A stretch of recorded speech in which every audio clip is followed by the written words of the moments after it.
Hey, what's poppin'? Neil Hobson, Neil Town. It's Inspire Young Adults podcast. So excited that you're with us. We are pumped for you to be here. We got your friends with us, Kim, Karen, Dash, Sean, and we're on the Inspire team, and we're young adults that we love Jesus and we love you. So we're talking about habits for a healthy heart. But before we start, we want you to know the mission. And what's that? To lead people to a God who is for them and help them discover His purpose for their life. And our purpose is to know God, find freedom, discover your purpose, and to make a difference. That's right. We believe that you're going to make a difference when you know God. And when you know God, you're going to find freedom. Oh my gosh. And when you find freedom, you're going to discover your purpose. And then with your purpose, you can make a difference. So we're talking about habits for a healthy heart. And I'm excited to jump in because we have a lot of great things in store for you. And I believe your heart's going to be mended. I believe your heart's going to be healed. And God's going to be able to do some really cool things in and through you. How do you feel about that, y'all? Heart, man, I'm just going to read a little bit about the heart, because when you think about heart, you can think about your physical heart, of course, but you really think about who you are. The heart in the Bible is kind of thought of being the control center, right? It's like where all the decisions are made. And when we read about the heart in the Bible, it's about the place where you have your will, your attitude, your intentions, and it's the source of your thoughts, actions, and words. The heart is kind of like the core of who you are as a person. It's essentially you. And I love the scripture, Proverbs 4, verse 23. I'm sure you've heard it before. If not, just listen up. It's called, above all else, guard your heart. I'll read it again. Above all else, like above anything else, guard your heart. And, I really think that boundaries are biblical. What we place around our heart, what we let in, what we keep out, these things are essential to who we are, because if the heart's our control center, then we have to make sure that we're letting the right things in so nothing damages it, and we can actually function and operate in the right way. And not only what we let in, but what we let out as well is key. And it not only affects us, but affects so many people that are around us. So it's very good to have boundaries for our heart. What we let in, what we keep out, what flows from our heart, because if we don't guard our heart properly, then it can get damaged. And then in turn, we can get damaged. And then when we're damaged and we're hurt, guess what? We damage and hurt other people. So how do you guys feel about the topic of habits for a healthy heart? What do you think? I mean, I think it's really important. Like, you gotta. It's basically watching what's coming in, because that's what's going to come out. Yeah. Out of the abundance of the heart, the mouth speaks.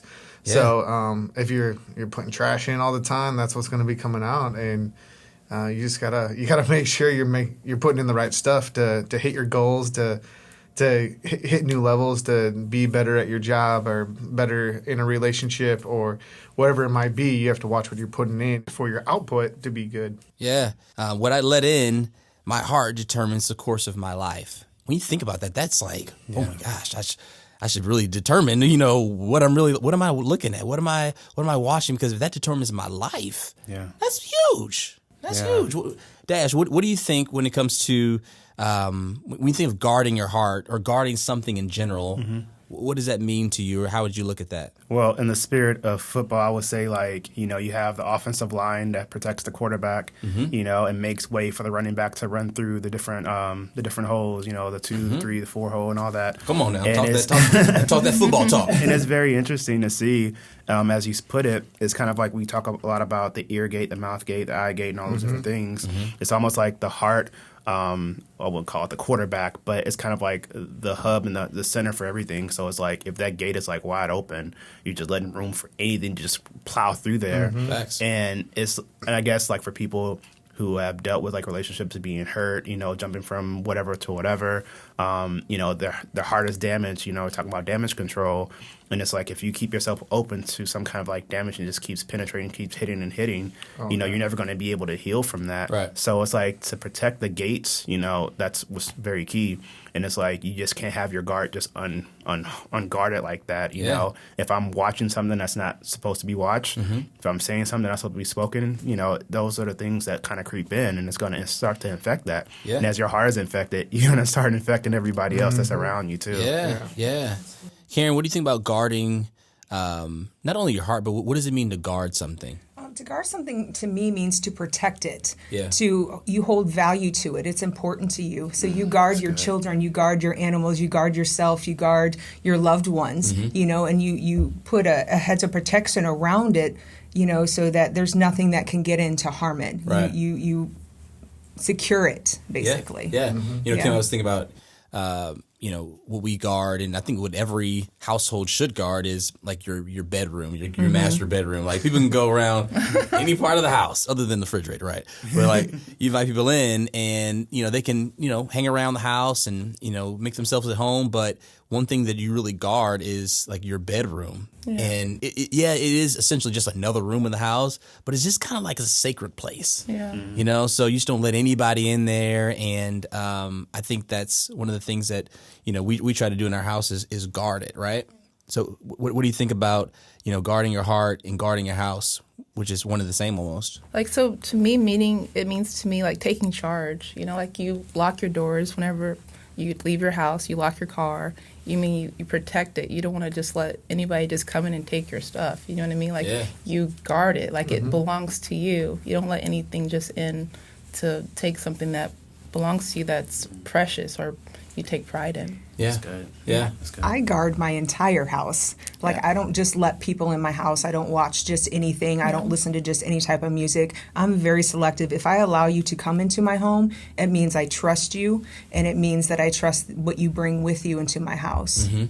I think atmosphere is key with your house and with your heart, because you can tell, like, Pastor will say, when you can tell when you walk into a room if or someone's house if they've been arguing or if they've been praising or whatever. So I think that's the same with us. Like when we walk into an environment, what are we bringing with us? What are we carrying? Right. We carry we carry our atmosphere? Yeah, we carry the atmosphere, and basically who we are, what we are, and what we're doing. Affects us and all the people around us. And that's the other thing about guarding yourself and guarding your heart is it's not just about you. Right. It's about all those around you, the people you work with, the people you're interacting with, even just at the grocery store. If you have a scowl on your face, ain't no one going to help you. Oh, no. It may be the grocery store attendant, That's for sure. When you have all that stuff going on, it's like it's a cosmetic damage that has an effect on, like just Sean said, your face, Yeah. Your speech and what you're saying, and it affects a lot of people, and it's something you really have to take control of. God gave us these weapons to fight, those different things that come at us, and being a carrier of the atmosphere, is one of those things, is taking notice of the authority that you have as a believer. Yeah, I think when we realize who we are and what we have is valuable, who we are is valuable, you just don't let anybody in. There's a process, there's steps, there's access codes and security checks and things you have to pass before you can have access to my heart or access to me or my home or whatever it is, because you just don't let anybody anywhere. Like if you go to NASA, you go to the White House, you go to Apple even. I was listening to this this podcast by Bob Iger. He's the CEO of the Walt Disney Company, and he was good friends with Steve Jobs. And he said the first time Steve Jobs took him into Apple, they had to go through all of these security checks. And even Steve, he's the CEO, right? Or the chairman. And he was going through all these security checks and PIN codes and facial recognitions and thumbprints and all this stuff just to get to the valuables. And those valuables were like the new technology and the innovations, things that were coming out, because they didn't want anybody to steal the ideas. And the thing is that a lot of times people are stealing from us, and because we're letting anybody in and we don't even know it. You know what I mean? Yeah. And it may be stealing some things from us physically, maybe stealing some things from us emotionally, and we wonder why we're empty. We wonder why we're feeling the way we're feeling. Is because, well, who do we let in? Yeah. You know what I mean? Who's been snooping around the crib? Yeah. My friend circle is pretty small. I've got 3 or 4 people that, they're my guys. They're, I can count on them for everything. Yeah. And those are my closest inner circle. Right. And then you have, people that are close but not that close. Yeah. And that's really what it is. And even with the inner circle, there's still times where it's like, well, this guy whoever it might be is just taking too much of my time right now. Like, is depending too much on me for something that I can't give them right now. Yeah. Because I got to make sure I got my life in check too. So even in my inner circle, it kind of gets smaller to just me. You know, me and God. That's all. You know, so it kind of goes out from there, almost like a ripple effect. Yeah. You know, the farther out, you're going to get less time from me. But yeah, it's always, you have to qualify yourself to get closer to me. I think that's great wisdom to actually do that, is because you're not just thinking about yourself, you're thinking about other people. So you're guarding your life, you're guarding other people's life as well. That's huge. It's amazing. It's like you guard your kids. You know, Dash, Kim, and I, we have kids, and you know that when they're somewhere and they could be exposed to a virus, a flu, a cold, something like that, you try, you know, you have 3 kids, Dash, right? You try your best to try to contaminate the virus, quarantine the kid, because if they are sick, guess what? It's very likely that everybody else around them can be sick as well. So true. And it's just so important that like you guard what I Lysol and Clorox everything. You know, I'm in radio, so when I get on the mic after somebody else has been on, I'm wiping everything down because I don't want nobody's germs and nope. So it's that's key for me. Yeah, there's something that I've learned over the years, and I've implemented this through someone who I allow to speak into my life probably over this past year. I pray about who I let into my life because I love people. I love getting to know people. I love, you know, what they think, what their values are, their worldviews, whoever it is. And so when I meet someone new, I get so excited. I'm like, oh, I get to learn about somebody new. And I allow these people into my life, and then they end up doing some damage. Yeah. And so what I've learned to do is I have to be like, when someone comes in that's new, I do a gut check. Right. How does this feel? Does this feel peaceful? Is it causing anxiety? You know, whatever it may be. And I pray about it. And I say, okay, Lord, is it okay that at what level can I let this person into my life? Is it an inner circle? Is it just outside? Is it someone I just speak into their life or things like that? So that's something that I do to guard my heart as I pray and ask the Lord, what is with this relationship? Absolutely. So, because you have the wrong person in there, their character may contaminate what you're trying to cultivate. And it's super important to say, okay, is this person adding value to my life? Like, what's their aim? What's their purpose? And if you can't answer those questions, or the answers are not so great, then maybe you need to reevaluate that particular relationship. Because your heart is so key. Looking around the table here, and Kim, you're more black and white. Your heart is soft, pretty guarded. but it's very guarded. Even trying to date Kim, listen, I needed Father, Son, the Holy Spirit, and Karen to help me get to Kim's heart because she was so guarded. She didn't want, anybody just running up on her. You know what I'm saying? Like I was the first person she dated, first person she held hands with, kissed, all that. Right. So, it was tough to, it was tough, but I wanted her even more because I respected it because I knew how important it was to her and how much she guarded it. So I didn't want to just treat it haphazardly. And I remember, trying many attempts to get to your heart, in young adults, and Karen was helping me, and I got you. She was helping me out so much to even get to your heart. And finally, when you open your heart, you want to make sure you take care of it. And why did you guard your heart? Like, why was that important to you? Well, it's a value of mine. Purity is a value of mine. Yeah, so I remember when I was 18. You guys don't know this, but I was a huge gangster rap. I loved me some Tupac, But one day, I was spending time with God. This goes back to that, I was spending time with God, and He was like, "You got to get rid of your Tupac and your Coolio." I was like, "Oh man, I really didn't want to." But I know it was Coolio too. Gangster's Paradise. Right. I saw Coolio in Las Vegas once, by the way. He was super short. I'm like, Coolio, what are you? He was super short. I had no idea. But his hair, I bet his hair was the hair was the same. Yeah, the hair was the same. Crazy. But anyway, doing that in my relationships, what I was putting in my ears led me to want to guard my heart in my relationship with you. I'm just really picky about food, like bad food, things that I put in my body or in my ears, in my mouth. I just want everything to be like clean. You know Yeah. what I mean? So I wanted to be good for my husband. I wanted to protect myself, my mind, and my heart, and what I'm putting in, so that my husband would love me and respect me. And That's so good. you know, Yeah. Yeah, she was like that in our friendship too. I remember Yeah. I had to like keep on her, you know, Right. like I had to keep inviting her and keep, you know, Yeah. trying to spend time with her, keep calling her, even as us becoming best friends. Yeah. Like, you know, she was very much like that. She was at home, she was, you know, comfortable in her surrounding, but Yeah. you know, I saw value in our differences and in our friendship, and so for whatever reason, the Lord just had me continue to want to spend time and want to get to know her. Yeah. You know, for us to become best friends today. Yeah, So. absolutely. You know, when you guard your heart, I think you guard your mind, you guard your body as well. Yep. You know, because I remember when I was, trying to date Kim, trying to get a hug, and she give me these little Christian side hugs. I'm like, girl, let me get a hug. You know what I'm saying? And you know what I'm saying? But it's like you're guarding it because it's precious to you. And I think it's just super key to do so. I'm gonna ask this question, and it's tough because are guys and girls different when it comes to guarding your heart? You know, girls seem sometimes to be more strict, or they have more boundaries and higher fences. Guys, is that an assumption? Is that wrong? What do you think, Sean? I kind of want to say it's almost an assumption. Mm-hmm. I think they both guard them. I think they show it differently. Yeah.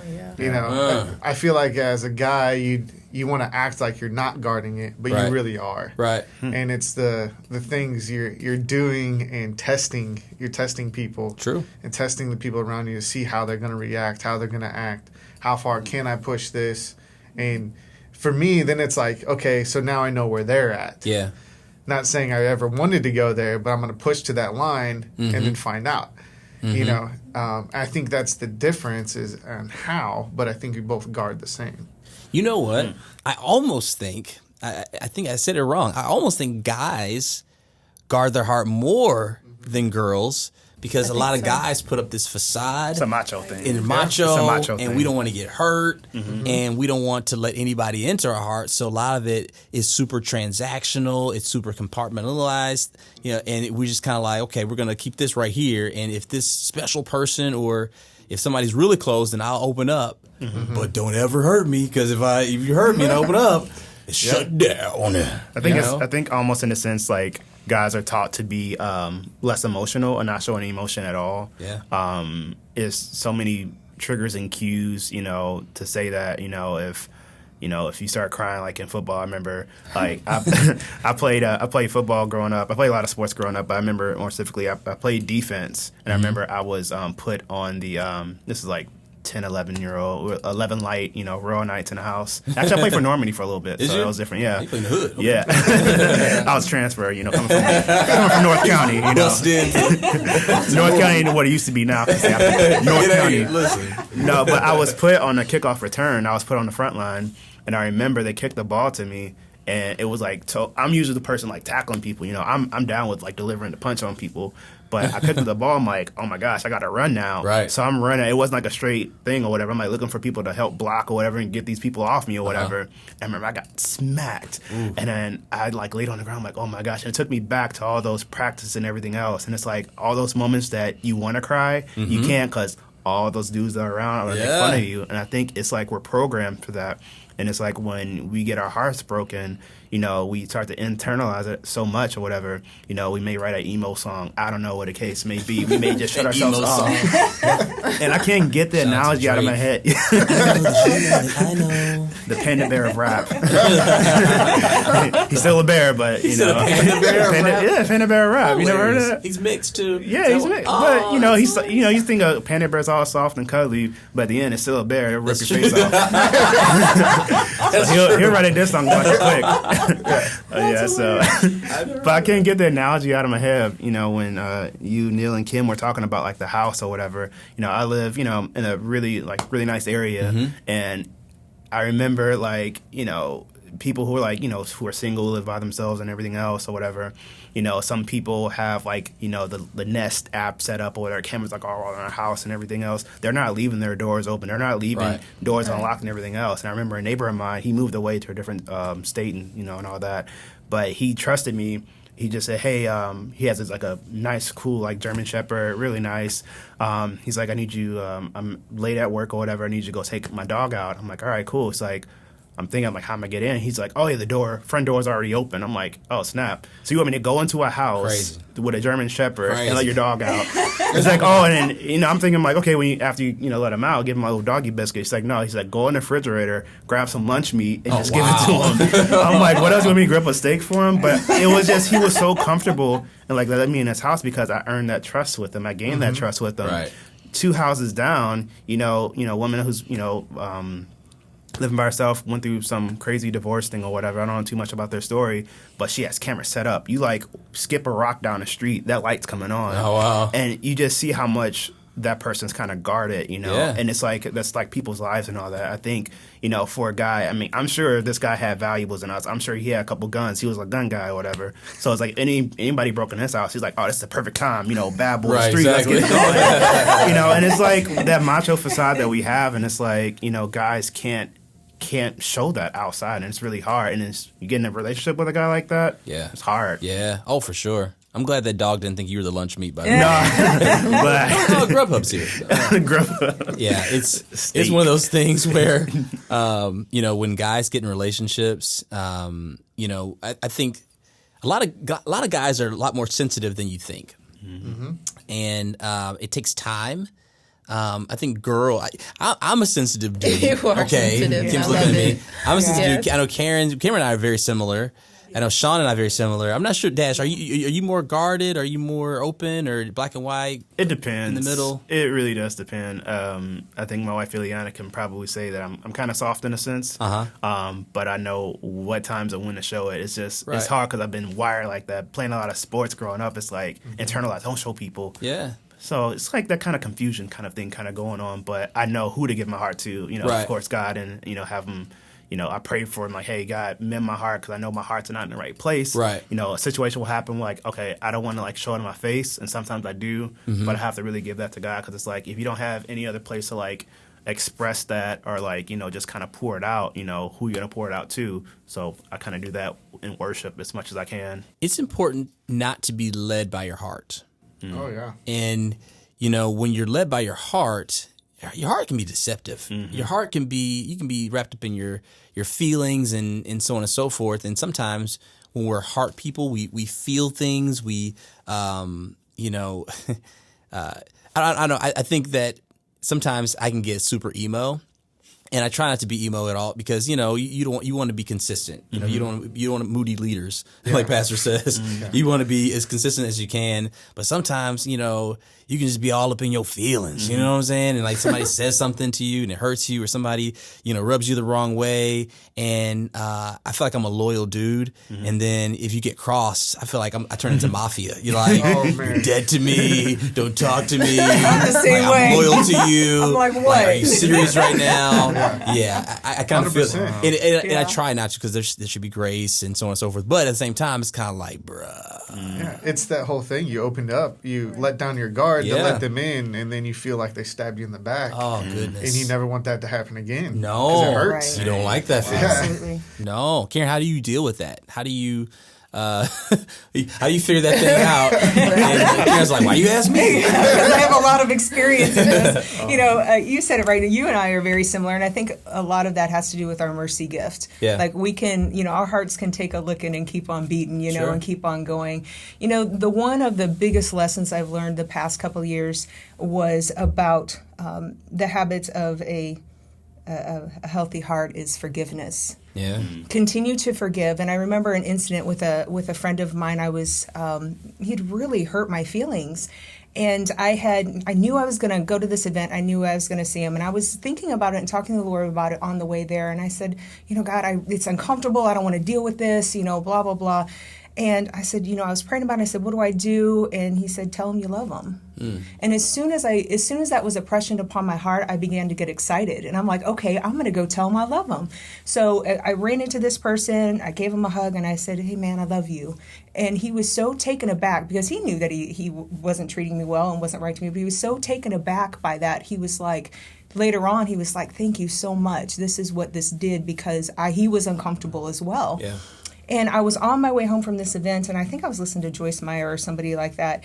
And I was on my way back, and I believe the Lord had really shown me that that's when I was being the most Christ-like, was forgiving. I was giving God glory by being forgiving of someone who had wronged me. I didn't do anything wrong. My hands were clean. Yeah. But that person had wronged me, and I said, thank you, Lord, for letting me be like you and showing the love of Christ to someone else and basically letting them off the hook. Yeah. That was a huge lesson to me, and now I count it an honor and a privilege to forgive people who've wronged me. Because I'm like, man, I'm the most like Christ. I can show the love of Christ when I choose to forgive someone. Yeah, when you say, bless those who curse you. Yes. And like for me, like, you've really wronged me if you get a gift from me. That's why I don't like getting gifts from you. No, not like We're that. fam, Neil, but you're still giving me gifts. What's up here? I've done it before. Oh, man. You are a giver. Like, if you hurt me and then, like, God's dealing with me and I'll forgive you, and then if I buy you a gift, it's like, oh, yo, you really,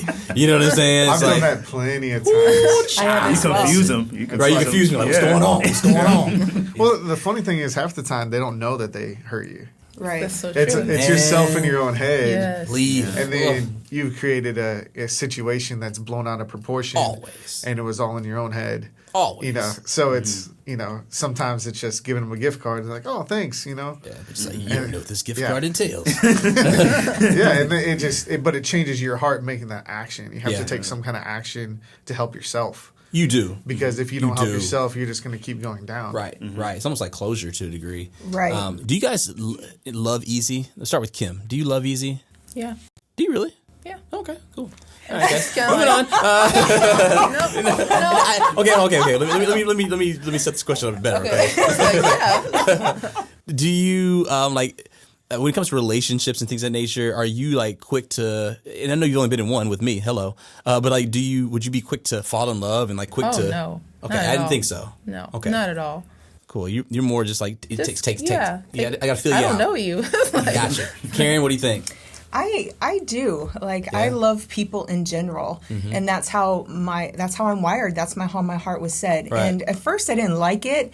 I was like, man, Lord, I thought a mercy gift, all this stuff I was cursed, But then through a leadership, they are like, no, that's a blessing to be like that, because not everybody is like that. And some people need to be loved without question. Yeah. Because of what they've been through. Yeah. So for me, being in love with someone, no, that's not easy. But to care about someone and show love towards someone and things like that, I'm very easy when it comes to that. Probably too easy. Dash, what do you think? Do you love easy when it comes to relationships? Nah, I'm the opposite, actually, because I felt like I wasn't easy myself. Ileana can attest to it. I won't even tell the story, but, she seen me date other females and everything else, and she was kind of the last patient person in line, and I was just like, because I was a knucklehead when it came to that, but out here in these streets, seriously.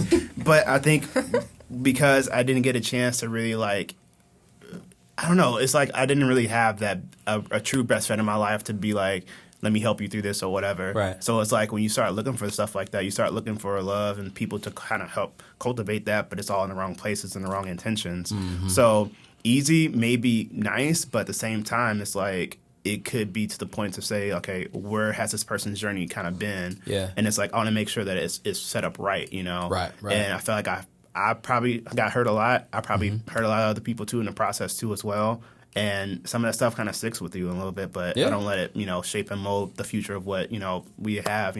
I will say the people that the women that I have been with or whatever, they moved on with their lives and all those different things. I moved on with my life, but those things kind of help heal and hurt and lead you to, a place of that. And it's like sometimes when it's set up too easy, it's like there's something going on else in their journey. Maybe they need to heal a little bit more. So sometimes when people jump into a relationship, don't jump into it so fast because there's probably some things they're still kind of dealing with, that they can't, handle and all that. So, yeah.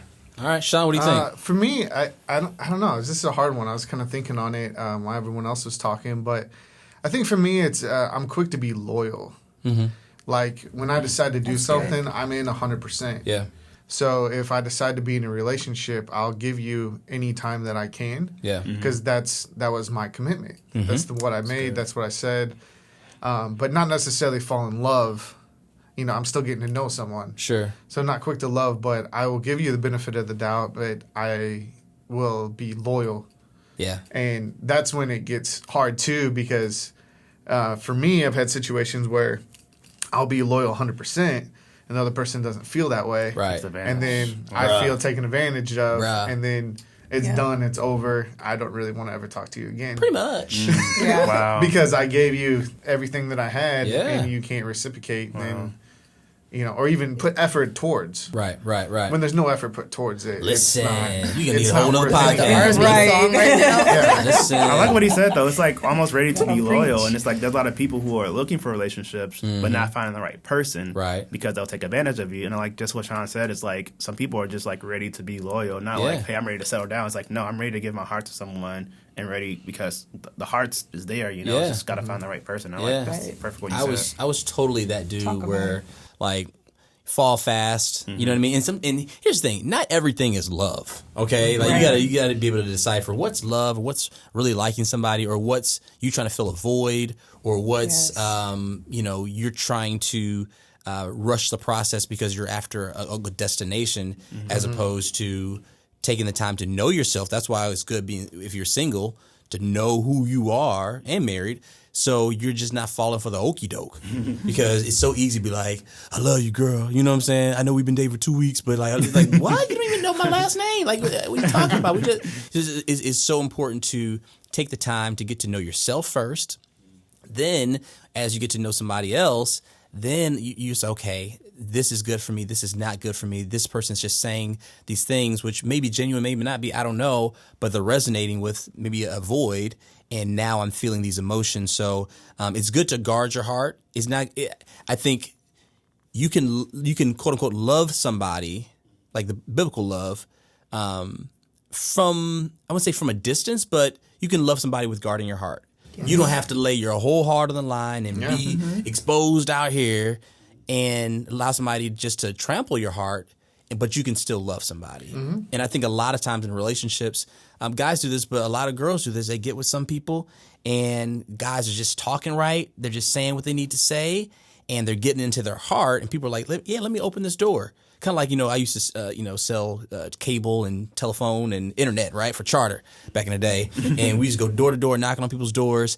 And we knew if we're going to knock on somebody's door, right, we have to knock on it in a polite way. Knock, knock, knock, knock. You know what I'm saying? You gotta be polite with it. You can't be like, if they say, hey, who is it? Hey, it's Neil with Charter. You got to have a nice voice. But if you can't be knocking on the door like a police and expect people to open the door, like boom, boom, boom, boom, boom.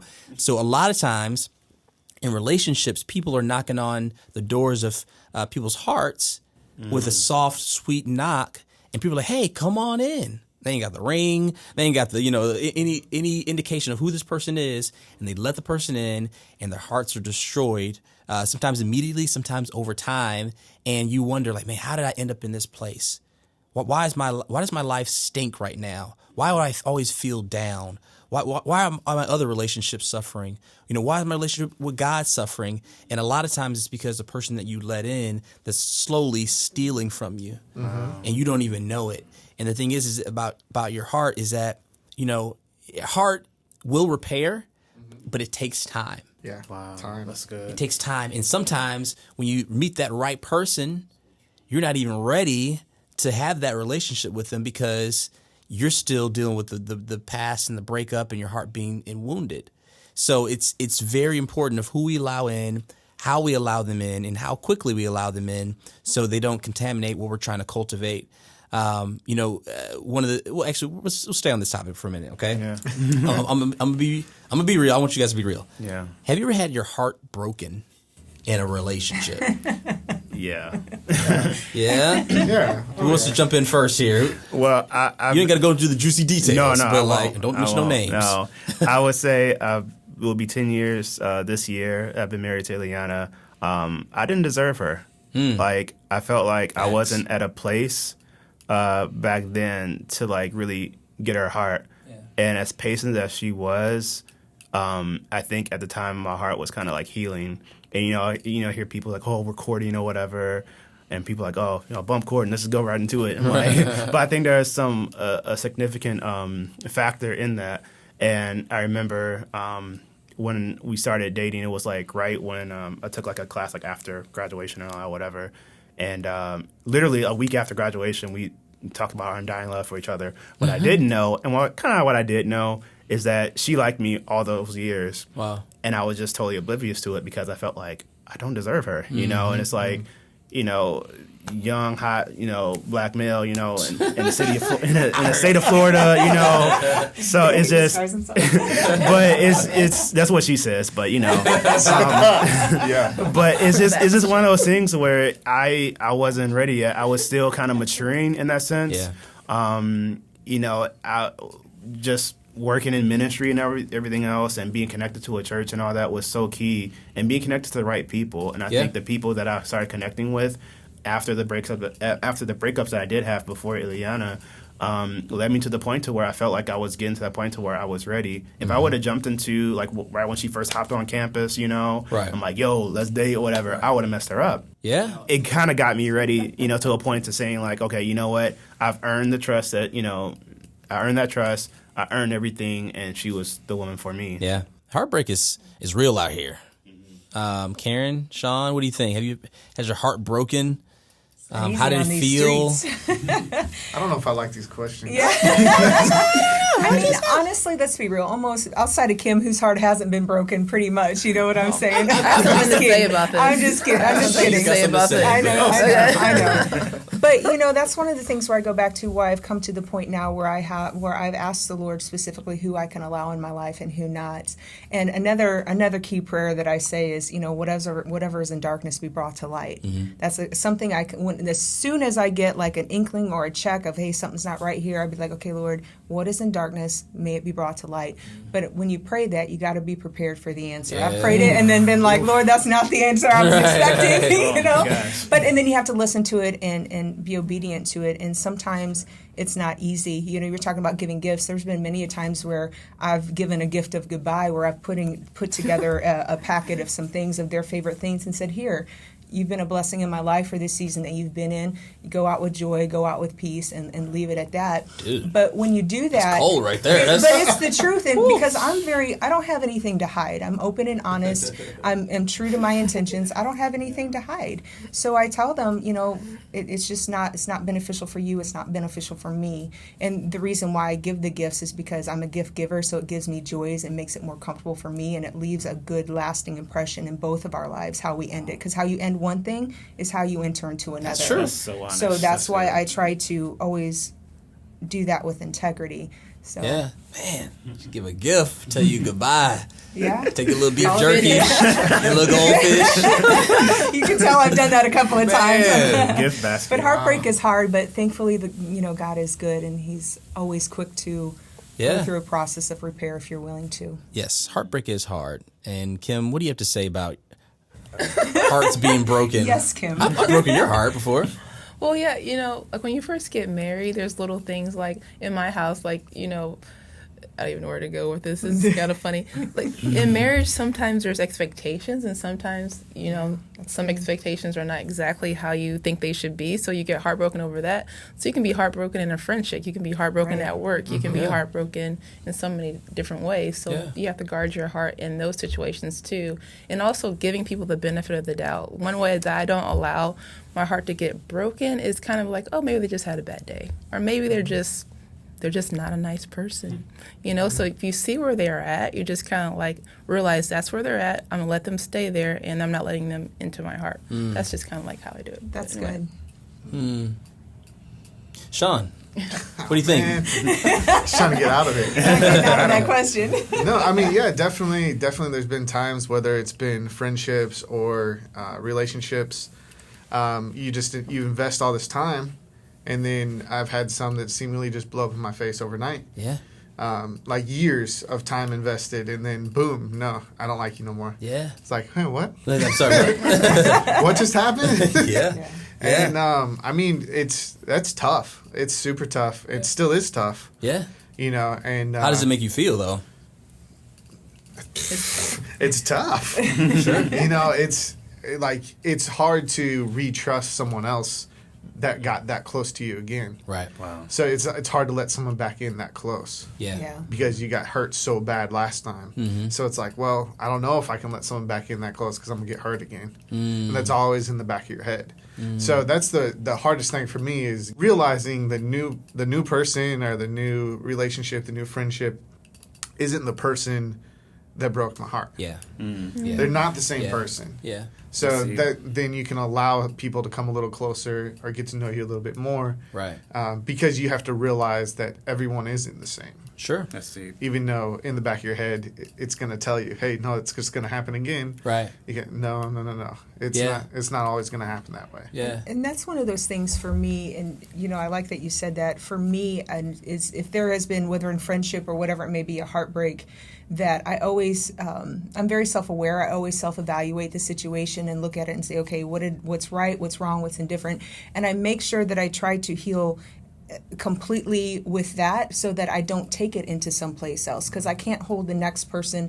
I can't hold something against them that they didn't do, because it's not fair and it will stop the relationship from going any further. Exactly. So Yeah, it's tough when you go through heartbreak, and it can be like in a relationship with the opposite sex. It could be in a relationship at work, whatever. Because I invest my heart into everything I do. Me too. Like I'm like all in. Me too. And it's tough because you get the great thing about being all in is that I think it builds trust with the person that you're with and the environment and so on and so forth, and you get some great results because you can produce some really good fruit.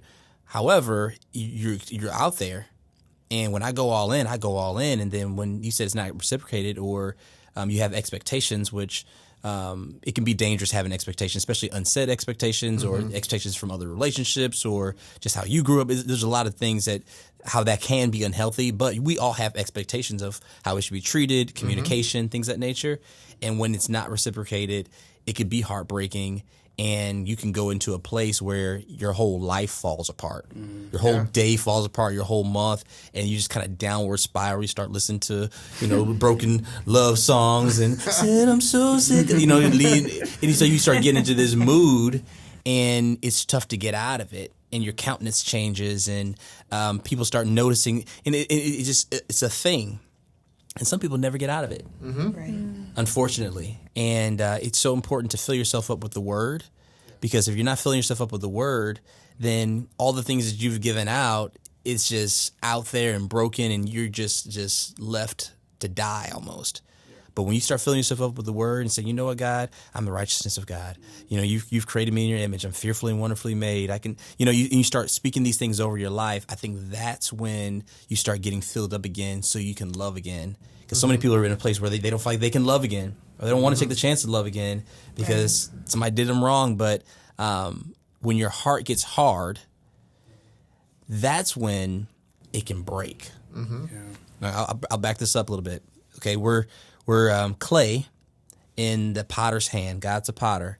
And what clay has to continually do is be wet. It's got to be malleable, right? So that's why if you see a potter, he's putting water on the clay to keep it moist, I said moist, it's kind of weird. To keep it moist, to make sure there's, enough moisture to be able to mold it.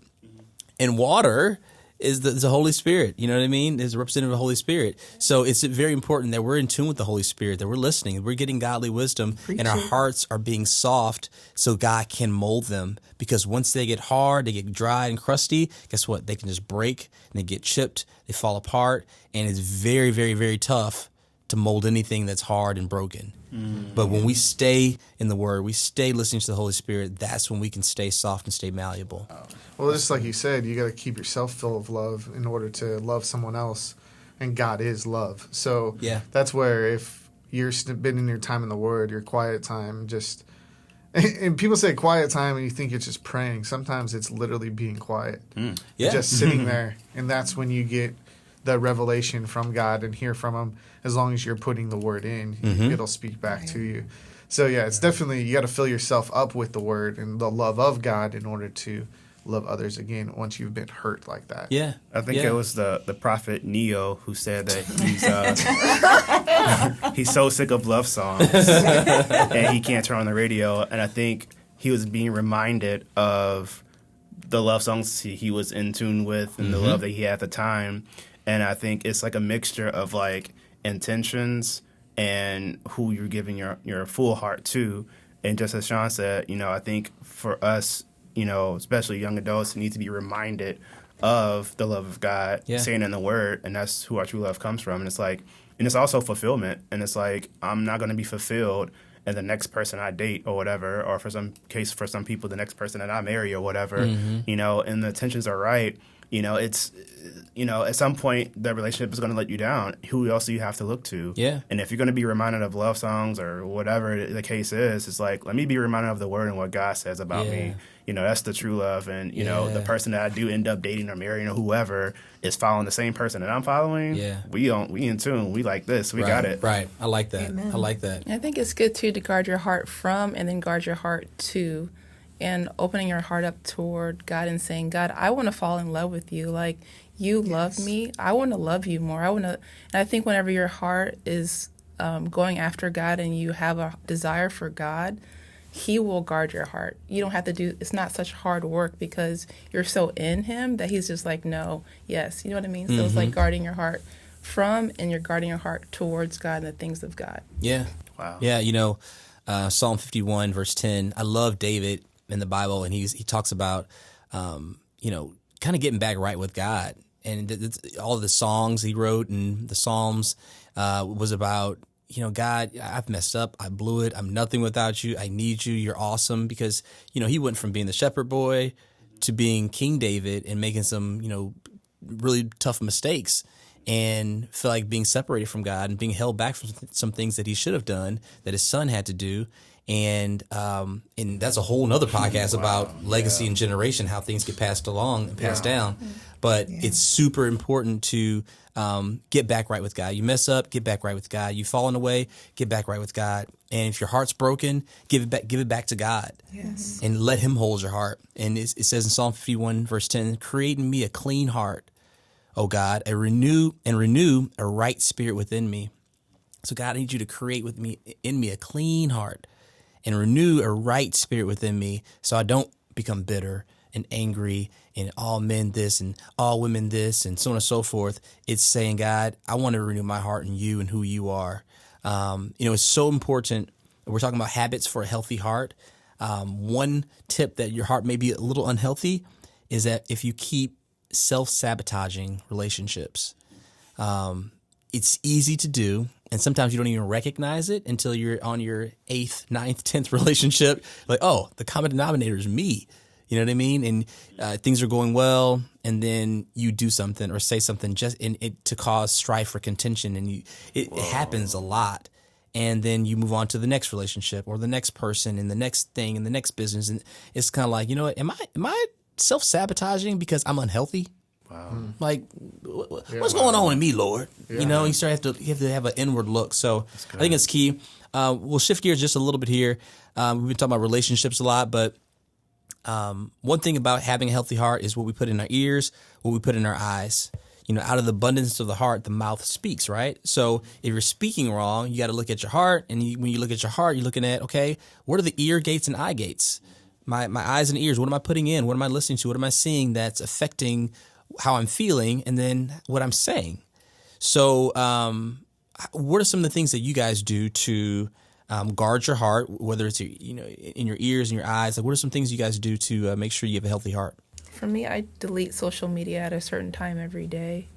I think social media is everything. You put it in your ears, you see it, and sometimes you even repeat. You say, hey, did you see this or whatever? Mm-hmm. So I think deleting that, for me personally, it lets me know, okay, no, that's done for the day. And you're able to start the day afresh with the Lord and put you get to control your heart, what you put in your heart and how you put it in your heart. Sure. Yeah, for me, it's what I watch on television. Watching TV, movies, things like that are very much my downtime. Mm-hmm. It helps me kind of my mind's not working. Yeah. So it's entertainment Same for me. I with think me. you're like that, Same Neil. with me. And I have to be careful about, even with music too. I don't listen to a lot of. I really don't listen to any type of secular music, but even the type of genres I listen to, I don't listen to a lot of even Christian hip hop, because it gets you kind of hype, So if I'm watching television, I can't be watching The Real Housewives, because then all of a sudden I'm going to work getting argumentative and trying to pop off because I'm watching, these wives going at each other and all this drama and stuff, because it'll create drama in me because I'm watching it. So I'm very careful about what I watch and what I listen to. That's good. That's good. Sean, what do you think? For me, I guess the big thing is my drive time. Is my time to like recenter, I guess. Yeah. I've got a decent commute, so I can listen to a book on audio or praise and worship music in my car, or the Bible or a devotional. I tend to pick up better on audio. It just works for me. Yeah. So I spend most of my time doing that. And I can tell a difference whenever I like start watching comedians on YouTube instead of listening to a book. Like I tend to see my performance at work go down. Like my productivity starts going down. True. And I'm like, why am I not doing this? Like I've worked on this program for 10 years now. Why can't I find the play button? It's like, so it's weird stuff like that. You just start to notice it when I don't keep up those habits of keeping everything, That's good. I guess, up to date or positive in what I'm listening to. Yeah. Yeah. Dash. For me, it's charging the atmosphere, which has changed the environment. Like even heard on a podcast this morning as I was doing some painting, it was it's secular. They said this person very mindful of a lot of things. Like she took away her phone and she's reaching for positive affirmations, and she's into some like crazy stuff or whatever. But I'm like, oh, that's like me. I need to, say those affirmations, repeat the word, charging the atmosphere, drive time, just as Sean said, on the commutes and everything else. One of my goals for this year is to discover and fall in love with a new genre of music. And one of those genre of music I'm really getting into now is classical music. And there's so much emotion that's on that. So, and it's changing the environment. If I go to work, listen to Easy or some gangster rap that Kim's into, used to be into. I did not like Easy. I'm going to work and knocking some heads, Facts. But charging the atmosphere. And there's times, we have like a Sonos in the office, and times when the music is off, the environment is very different. Yeah. You can hear people chewing. You can hear the things kicking on and off, and the AC and all. It's weird. Right. So it's like charging that atmosphere, knowing and being aware of what's around. It's like, okay, I need to change this real quick. Kids are acting crazy. I need to change the atmosphere. That's good. That's real good. Charge the atmosphere. That's how I get into that. I like that. We've talked about habits for a healthy heart today, and really it's more conversational, just sharing about, our hearts and, how hearts can be, open to good and to bad. And it's up to us to guard our heart, to make sure we're not letting just anything in and everybody in, and make sure we're not letting everything and anything out as well. If you want to be more confident, guard your heart. You want to be more committed to what you're called to do, guard your heart. We've seen it, a lot in our lives where when the right person lets the wrong person in, the commitment starts to fall. And you see them not show up maybe as consistently anymore. And you see them change their life. Like, well, I'm not going to that school anymore. I'm going to stay here. I'm going to go here. And you see their whole life change because somebody's letting it into their heart. And so many hearts are broken. And some people right now, you may be just tired. You just want to give up. And you're just settling right now because, it's easy. It's like, why not? Your heart's already broken. You're already kind of jacked up. Why not just, do what I'm going to do? But let me encourage you to get back in the Word of God. God wants your heart. He wants all of you. And the only way you can really, allow Him to have all of you is you receive all of Him. And we don't want you to, go through life defeated and broke, busted, and disgusted. We want you to go through life as a champion, as a winner. And we really think that things will be exampled in your life in a different way once you start putting the right things in your mind and in your heart. So love you guys. I'm glad you guys are here. Glad you guys shared your hearts with us. And, we're excited to have you come out to Inspire, take the next step with us. It's second Sunday of every month. And come to one of the services. There's many services on the weekend, Saturday at 5, Sunday at 9 and 11, Espanol at 2 p.m. And we want to encourage you to take the next step, whether it's growth track, whether it's water baptism, maybe it's celebrate recovery. That's a great one to get into if your heart's damaged. And just take the next step with us and head over to cotr.org if you have any more questions. All the info is right there. But we love you. We want to encourage you and want you to know that God is for you.